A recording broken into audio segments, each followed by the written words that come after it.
Disclaimer: the following program is designed to offend, provoke, and challenge your religious sensibilities. It contains content that will likely offend anyone who holds religion sacred. This is for those with thick skin or a taste for the harsh truth. If you're easily offended or cherish your religious views, please turn off now. Viewer discretion is strongly advised. You have been warned. Welcome back to Versatroll. It's always refreshing when someone actually engages with the material instead of just shouting, "Context!" or dismissing everything as heresy. And honestly, this comment was one of those rare, thoughtful responses that actually makes for a meaningful discussion. So instead of my usual fire and brimstone, well, Babylonian fire and brimstone in this case, let's take a measured, point-by-point look at some of the most common objections to the Genesis-Enuma Elish connection. Before we jump into this, let's start with what our commenter got right. Yes, the first verse of Genesis and Enuma Elish both begin with primordial waters. Yes, the separation of the sky from a sea monster-like entity is strikingly similar. Yes, the stars being created to mark seasons and time is a shared feature.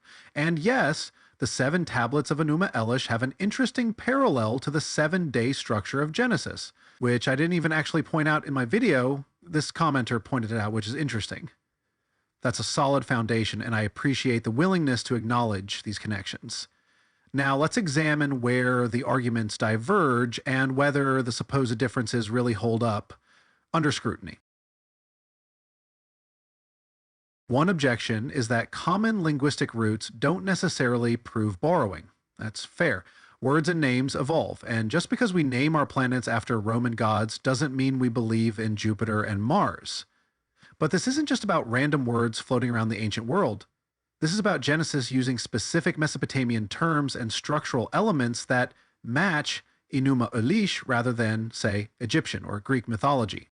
Take Tiom, the Hebrew word for the deep. This isn't simply any word for water, it's linguistically tied to Tiamat, the chaos goddess of Babylonian myth. What's crucial here is that Genesis doesn't just borrow the word for water, it adopts the chaotic, disorderly role of the waters and strips them of their divine personality, making them an impersonal force. This fits perfectly with the idea of Genesis adapting rather than independently creating a story. These are direct linguistic cognates. This is a well-established connection, not just a vague similarity. The Sumerian root T means life, reinforcing the concept that Tiamat's original role as the life-giving chaos waters mirrors the depiction of the deep in Genesis. The connections between Tiamat and Tehom are not just linguistically significant. Scholars like Michael Heiser and John Day, along with a wider body of research, confirm that these names share a direct phonetic and conceptual origin. More importantly, the thematic use of Tiamat in Enuma Elish as a chaotic figure and Tehom in Genesis as chaotic waters reflects a deeper cultural exchange and adaptation of mythological motifs. Additionally, the Akkadian term ruhu for spirit/wind is the equivalent of the Hebrew ruach. Both are divine forces that hover over the waters before creation begins, further emphasizing the shared structural elements between the two creation stories. So here's the critical point. If this were merely linguistic coincidence, why doesn't Genesis resemble Egyptian or Canaanite myths just as much as it mirrors Babylonian ones? The structure and content of Genesis are far more closely aligned with Mesopotamian cosmology than any other cultural tradition. The clear answer is that Genesis is not merely inspired by general ancient traditions, it specifically adapts the Babylonian creation myth, reworking it into a monotheistic framework. Genesis takes the foundational elements of Enuma Elish, the chaotic waters, the divine wind, the separation of waters, and the establishment of cosmic order, and reinterprets them in a new theological context. This isn't an independent or accidental creation. It's a deliberate borrowing and adaptation of a much older myth, framed within the context of Israel's developing understanding of one God, rather than a pantheon of deities. I just want to point out before I start this section that it took me far longer to find all of this than it should have. However, I was successful, so we have a great observation from the commenter. Enuma Elish states that Marduk splits Tiamat in half using one part for the heavens. But does the text say the other half became the earth, or is that just an assumption? Now, while the Enuma Elish does not explicitly use the term earth in every translation, scholars widely agree that the division of Tiamat's body, resulting in the heavens and a corresponding foundational structure, points to the creation of both the firmament and the earth in the Babylonian mythological framework. Even though the word earth isn't always stated directly, the Enuma Elish's theme of order emerging from chaos through the dismemberment of Tiamat suggests that her body, split in two, was not just symbolic but structurally formative in the creation of the cosmos, including the establishment of the earth. The text implies a duality. One part of Tiamat's body forms the heavens, and the other part plays a role in establishing the cosmic foundations. But no, I didn't just stop looking here, I went even further, because we have to be absolutely sure. Even the Babylonian map of the world illustrates this idea. It depicts a flat landmass surrounded by cosmic waters. This representation mirrors the creation narrative in Genesis, where the waters above and below are separated to form the heavens and the earth. The idea of foundations aligns with the concept of a structured cosmos, even if the word earth itself is not explicitly named. The Akkadian term raka, meaning to spread out or flatten, describes the process of forming the firmament, which aligns with the Hebrew rakia in Genesis. This firmament in Genesis creates a barrier between the waters above and below, essentially establishing the heavens and the earth. The separation of Tiamat's body into two parts follows a similar structural logic. The Chicago Assyrian Dictionary defines raka with this meaning. And while copyright restrictions prevent us from displaying the entry directly, you can verify it yourself by accessing the R volume for free through the Oriental Institute at the University of Chicago. Notably, raka is closely related to rapasu, meaning to become wide, broad, or to enlarge. This linguistic connection reinforces the concept of expansion and separation, paralleling the Enuma Elish, where Tiamat's body is divided, one half forming the heavens, much like the rakia in Genesis. Both narratives describe order emerging from chaos through spreading, flattening, and partitioning. Now, full disclosure, I don't read Sumerian or Akkadian, so my conclusion is based on thorough research and verification. If Enuma Elish genuinely states this, as AI and various other sources indicate, which I'm about to discuss, then it strongly supports our argument. But hey, if someone out there wants to double check the cuneiform, be my guest. Thorkild Jacobson, a leading Assyriologist, explicitly discusses how Enuma Elish begins with a watery chaos in which neither the heavens nor the earth exist. Even the idea of a sky above had not been entertained by anyone, nor was there an earth below, not even a single island or a swampy bog, and there were as yet no gods. The Treasures of Darkness, A History of Mesopotamian Religion, page 168, linked down in the description for his book. This reinforces that the heavens and earth only emerge after Marduk imposes order. While the text does not always use the explicit term earth, the transformation of chaos into a structured cosmos, including land, forms the basis of Mesopotamian creation myths. Tyson L. Puthoff, in Gods and Humans in the Ancient Near East, page 58, argues that the concept of foundations in Enuma Elish reflects the establishment of the cosmic order, which includes the heavens and the land. The use of Tiamat's body to form both the heavens and the structural reality of the world is not merely metaphorical. It represents a physical transformation of chaos into cosmos. Link down in the description below. Stephanie Daly, in Myths from Mesopotamia, page 258, further explores how Tiamat's dismemberment plays a vital role in forming the cosmos. While she does not explicitly state that her body forms the earth, she acknowledges that the division of her body creates the structured cosmos, which has been interpreted as including the earth within its foundational order. Daly emphasizes that Tiamat's remains are not discarded, but repurposed to create a stable reality. Link to her book is down in the description below. While I have to provide official links to purchase these books, let's just say that with a little clever searching, you might stumble upon alternative ways to access them. Of course, that's entirely on you. I'm just here to point you in the right direction. So, even without using the word earth, the Enuma Elish describes the process of organizing chaos into two distinct realms. Genesis similarly divides the waters to form the heavens and the earth, adhering to the same mythological framework of chaos being transformed into order, but with a more restrained monotheistic twist, minus the graphic battle scenes. What we have of the fragments and the tablets that I can gather you're talking about is this. Tablet 6.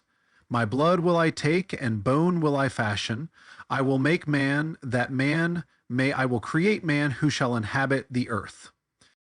Enuma Elish describes the creation of humanity using the blood of a slain divine being. Modern scholarship confirms that this being is Kingu, Tiamat's consort, who was executed as punishment for leading the rebellion against Marduk. Tablet 6 includes a striking phrase, my blood will I take, and bone will I fashion, from Leonard W. King's 1902 edition. At first glance, this might seem like Marduk is offering his own blood and bone for the creation of mankind. However, this phrasing appears in earlier translations, such as King's 1902 edition, which was based on incomplete sources. Later discoveries and forward translations clarify that the actual blood used is Kingu's, not Marduk's. The gods impose guilt on Kingu, execute him, and from his blood, humanity is formed. This aligns with the broader Mesopotamian theme of creation through divine sacrifice. In Atrahasis, humans are similarly crafted from divine blood and clay, reinforcing the idea that humanity is bound to the gods through a sacred act of sacrifice. This stands in direct contrast to Genesis, which removes the need for divine sacrifice altogether. Instead, Yahweh forms man from the dust of the ground and breathes life into him directly, an intentional departure from earlier Mesopotamian traditions. That being said, Genesis still preserves remnants of this older tradition. Consider Ezekiel 37 verse 6 says, I will lay sinews upon you and will bring up flesh upon you and cover you with skin and put breath in you. While Genesis avoids the divine blood sacrifice scene in Mesopotamian myths, the imagery of assembling a body, bone, flesh, and breath remains intact. The key takeaway? Genesis doesn't invent a brand new concept of human creation. It refines and reinterprets an existing one. The biblical account strips away the polytheistic elements while retaining the core structure of humanity emerging from a divine act. The shift from Enuma Elish to Genesis isn't about originality. I believe it was about repackaging mythology within a monotheistic framework. In addition to the Enuma Elish, we have the Atrahasis, where humans were explicitly created to relieve the gods of labor. The divine beings were tired of maintaining the world, so they crafted humans to handle the burdens of existence. Then there's the tablet, The Debate Between Sheep and Grain, another Mesopotamian text reinforcing the structure. The gods provide agriculture and livestock not as a gift to humanity, but as a means to sustain civilization so humans can serve them efficiently. Genesis keeps the same foundational model, but rebrands Yahweh as a benevolent ruler rather than a god who needs rest. Instead of humans existing to serve the gods, Genesis flips the script. Humans are given dominion over the earth, but dominion doesn't mean independence, it means responsibility. If we take a look at Isaiah 40, verse 28, it says, and to be clear, I have to use the King James Version since the NIV is copyrighted. Yes, really, anyway, your Bible should say the same thing. It says that the everlasting God, the Lord, the creator of the ends of the earth, fainteth not, neither is weary, which is super interesting considering Genesis still has Yahweh needing rest. The connection to the Sabbath rest is right there, if you're willing to see it. In Enuma Elish, the gods rejoice in victory after cosmic order is established, and Marduk distributes responsibilities among them with humans taking on the labor. Genesis restructures this same concept. Yahweh rests on the seventh day, after bringing order to chaos. The difference? Marduk's gods celebrate because they now have humans to do their work for them, while Genesis reinterprets rest as a divine, completed act. It's not a one-to-one copy, it's a theological rebranding.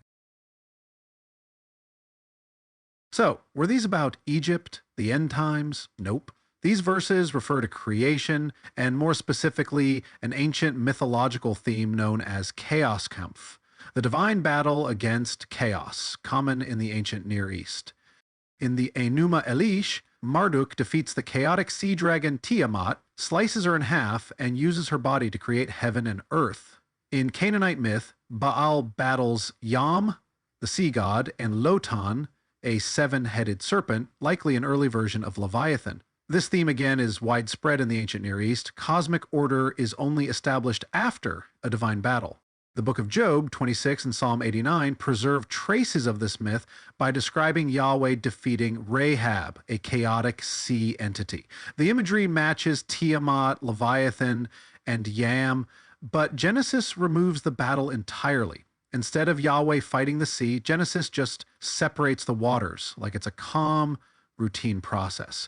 No war, no monster, just a quiet act of divine organization. The book of Job 41 describes Leviathan in explicit detail, with fire-breathing attributes that match Mesopotamian chaos dragons like Mushusu.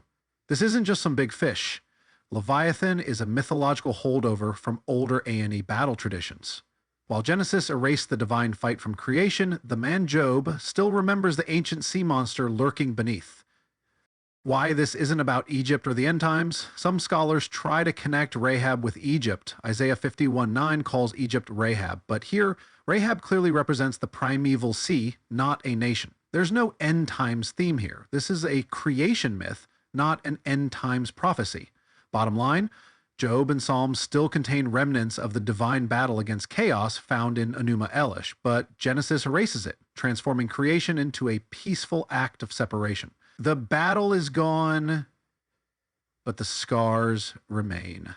The last argument I'll tackle is that the Enuma Elish doesn't include plants and animals. This completely ignores the broader Mesopotamian tradition. Other origin myths, like the Eridu Genesis, Atrahasis, and the Epic of Gilgamesh, all address agriculture, animals, and humanity's role in maintaining order. Genesis wasn't just borrowing from Enuma Elish, it was pulling from an entire cultural framework of creation myths. The pieces are all there. So we've covered the parallels, the linguistic connections, and the fact that Genesis didn't invent its creation story, it just cleaned up the polytheism and gave it a monotheistic facelift. But of course the objections keep coming. I may have missed things, I don't know. I've gotten as much as I can right now. Now we've got a new argument on the table, the idea that Enuma Elish and Genesis don't actually share a literary connection because they both stem from some earlier lost common source. Oh, and apparently Genesis didn't adapt Babylonian mythology, it corrected it. As if ancient Israelites just happened to stumble upon the real version while everyone else got it wrong. All right, let's tackle this head on.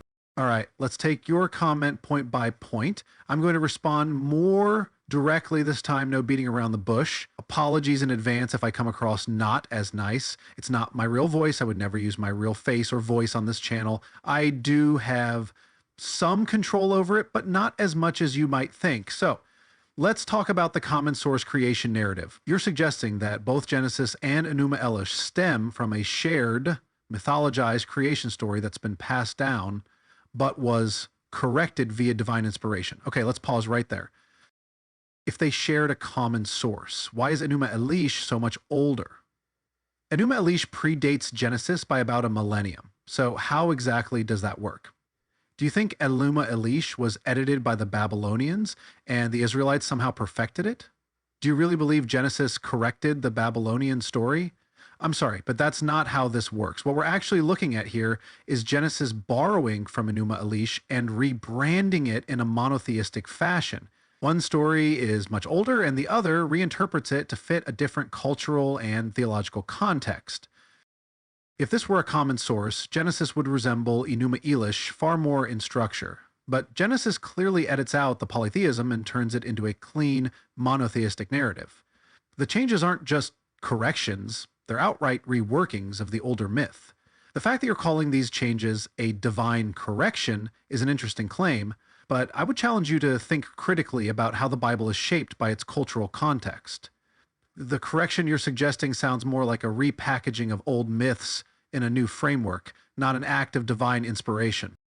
The Tehom and Tiamat as Proto-Semitic sea words. This is your big argument that the connection between Tihom, the Hebrew word for the deep, and Tiamat, the Babylonian chaos goddess, is simply a reflection of the Proto-Semitic word for sea, and that Tiamat is just named after the sea. Well, that sounds nice, but you're missing a few things. First, the fact that Tihom and Tiamat share a root doesn't magically erase the thematic link between the two. The linguistic connection is not the only piece here. Genesis borrows a concept from Enuma Elish. In Enuma Elish, Tiamat is a chaos goddess, and in Genesis, we have the same chaotic waters. Yet Genesis rebranded Tiamat as an impersonal, lifeless force. The narrative function of Tiam directly ties back to Tiamat's role in Enuma Elish. Your assertion that Genesis and Enuma Elish are both derived from an earlier myth is, which I think is what you're implying, is frankly misleading. Let's be real here. Genesis has many parallels to not just the Enuma Elish, but other Mesopotamian tablets, and the main difference is that Genesis deletes the messy polytheism and the battle between gods. But the same basic structural story is there. That's not a coincidence. Genesis adapted the story, but the bones are still Enuma Elish's. And let's not forget that Hebrew-speaking Israelites spent a lot of time in Babylonian exile. They weren't just sitting around unaware of Babylonian culture. The ideas in Enuma Elish were likely part of their cultural background. They didn't reveal a new creation story. They borrowed from older traditions. That's not a divine correction. It's cultural borrowing and adaptation. You want to dismiss Tiamat's divine role and just claim it's based on the Proto-Semitic word for sea? That's too neat and tidy for this situation. You're also ignoring that Tiamat wasn't just any sea. She was chaos personified. Her fight with Marduk is the central event that orders the world. Genesis uses the concept of chaotic waters, yes, but it eliminates the divine personality from these waters. This is not just a linguistic coincidence. It's a deliberate transformation of an existing myth. You're trying to argue that Genesis waters and Tiamat's waters are just generic sea waters. That's like saying Star Wars and Lord of the Rings are both just fantasy stories, without acknowledging the clear influences and thematic borrowings. The function of the chaos waters in both texts is the same, to create order from disorder. The Hebrew authors weren't divine stenographers taking dictation. They were people living under Babylonian influence, reworking and repackaging existing stories under Yahweh's branding. Genesis didn't emerge in a vacuum, and it certainly wasn't beamed down as a divine correction to a supposedly corrupted narrative. It's a remix, a theological rebranding of Mesopotamian myth, stripped of its polytheistic baggage and reshaped into a monotheistic framework. If Genesis were truly divine revelation, it wouldn't need Babylonian scaffolding to hold it up. If you found this interesting, smash that like button, drop a comment with your thoughts, and subscribe for more deep dives into ancient myth and theology. And hey, if you didn't like this video, just rewrite it slightly, tweak a few details, and call it your own. It worked for Genesis, after all.